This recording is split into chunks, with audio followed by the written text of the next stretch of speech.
আজি আমাৰ ঘৰত তেল এটিপিও নাই, সেইটোৱে কথা আৰু সেইদিনা কওঁতে এতিয়া একদম ভাবিছে যে এতিয়া আছোঁ দেৱলতা বাৰ ঘৰত আৰু দেৱলতা বা এফালে বহি আছোঁ। ভাল লাগিলে তোমালোকে অহা দেখি, থেংক ইউ। আৰু ইমান যে মানুহে সমালোচনা কৰি আছে তেল এটুপি নাই, তাৰ বিষয়ে কি ক'ব আপুনি? আমাৰ শদিয়াখনৰ কথা বহুতে বৰ্তমানে নেজানেই। আমাৰ শদিয়ালৈ আহিলে থাকিলেহে জানিব আমাৰ শদিয়াৰ মানুহবোৰৰ খোৱা খাদ্য তথা অন্যান্য বস্তুবোৰ। শদিয়াৰ আধা অংশ মানুহৰ ঘৰতে সৰিয়হ খেতি কৰা হয় আৰু সিমানখিনি মানুহৰ ঘৰত তেল থাকে। সৰিয়হখিনি থাকিলেনো কি হ'ব, যদিহে একেৰাহে বৰষুণ দি থাকে তেলটো নহ'বই। আৰু যোনদিনাখন নহয় নাই বুলি কওঁ, সেয়া আকৌ কিছুমানৰ গাত লাগে। আজি পেৰি আনিছোঁ 12 লিটাৰ তেল। আৰু সমালোচনা কৰাই কৰিব, কিছুমান মানুহৰ শিক্ষা থাকিলেও কিন্তু শিক্ষিত নহয় বুলি কয়। কিমান দিননো কণ্টেণ্ট ব্যৱহাৰ কৰিব। দুপইচাৰ কাৰণে মানুহে ফেচবুকত এইকেইদিন একদম মানে টাৰ্গেট কৰি লৈছে দেৱলতাক। আৰু দেৱলতাৰ নাম লোৱাৰ লগে লগে মানে বহুতৰে ভিউজ, নতুবা কণ্টেণ্ট মনিটাইজেশ্যন বোলা এই অপশ্যনটো খোল খাই গৈছে, প্ৰায়ে মই দেখা পাই আছোঁ। ভালে কথা দিয়ক, আগবাঢ়ি যাওক, সমালোচনা কৰি নহয়। কিন্তু আজি আপোনালোকে মোক লৈ ব্যৱহাৰ কৰি আছে বা আপোনালোকে দুপইচা ইনকাম কৰিম ভাবিছে, কাইলৈ হয়তো আপোনালোকৰো তেনেকুৱা এটা উপায় নোহোৱা হ'ব, তেতিয়া কি কৰিব?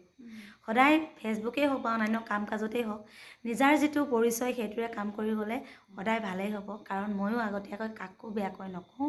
আৰু বহুতে ভাবে যে মোৰ ফেচবুকৰ পৰা বহুত টকা ইনকাম হয় আৰু কণ্টেণ্ট মনিটাইজেশ্যন প্ৰত্যেকৰ হৈছে বুলি বহুতে ভাবিছে, কিন্তু তেনেকুৱা কথা নহয়। আজি এতিয়া ফেচবুক খোলা মোৰ 2.5 বছৰ হ'ল, আজিলৈকে মোৰ কণ্টেণ্ট মনিটাইজেশ্যন খোলা হোৱা নাই। ফেচবুকত লাইভত, ইনষ্ট্ৰীম আৰু ৰিলছত মানে সোমাই পইচা, কিন্তু কোনোদিনে ফটো বা ষ্টৰি এইবোৰত পইচা নোসোমায়। সেই হেতুকে চিঞৰি বাখৰি একো লাভ নাই, সদায় দি যাওক, নিজৰ কৰ্ম কৰি যাওক। এতিয়া কণ্টেণ্ট মনিটাইজেশ্যন হ'ল, এটা এটা কণ্টেণ্ট সদায় ব্যৱহাৰ কৰক, যিকেইটা ৰুল আছে সেইকেইটা ৰুলত কাম কৰক, সকলোৰে ইনকাম কৰিব পাৰিব।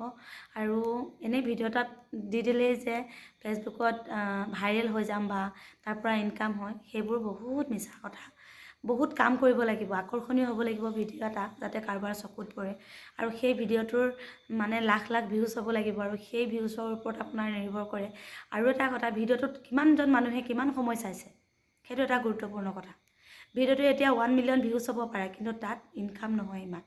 যদিহে আপোনাৰ 5 লাখো ভিউজ আছে, তাত যদি ফুল ভিডিঅ'টো কোনোবাই চাইছে, আকৰ্ষিত হিচাপত যদি ভিডিঅ'টো প্ৰস্তুত কৰা হয়, তেতিয়াহে মানে সেই ভিডিঅ'টোৰ পৰা ধুনীয়াকৈ ইনকাম এটা হয়। যদিহে 1 লাখ ভিউটো যদি কোনোবাই এনেই 1 ছেকেণ্ড 2 ছেকেণ্ড বা 30 ছেকেণ্ড চাইছে, যিটো ইনকাম হ'ব লাগে মানে এটা ভিডিঅ'ত, সেই ভিডিঅ'টোৰ পৰা সিমানখিনি ইনকাম নহয়।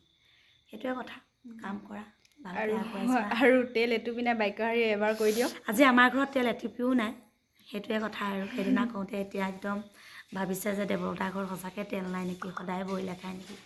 এতিয়া আমাৰ ঘৰত যিমানখিনি সৰিয়হ খেতি আছে, আমি গোটেই বছৰটোত মানে 1 টকাও তেল নিকিনাকৈ খাওঁ।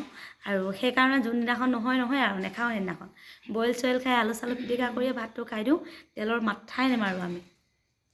আৰু ভাল লাগিলে এফালে লগ পাই, যিহেতু ঘৰ শদিয়াতে, সেইকাৰণে আহিলোঁ। তেনেকৈতো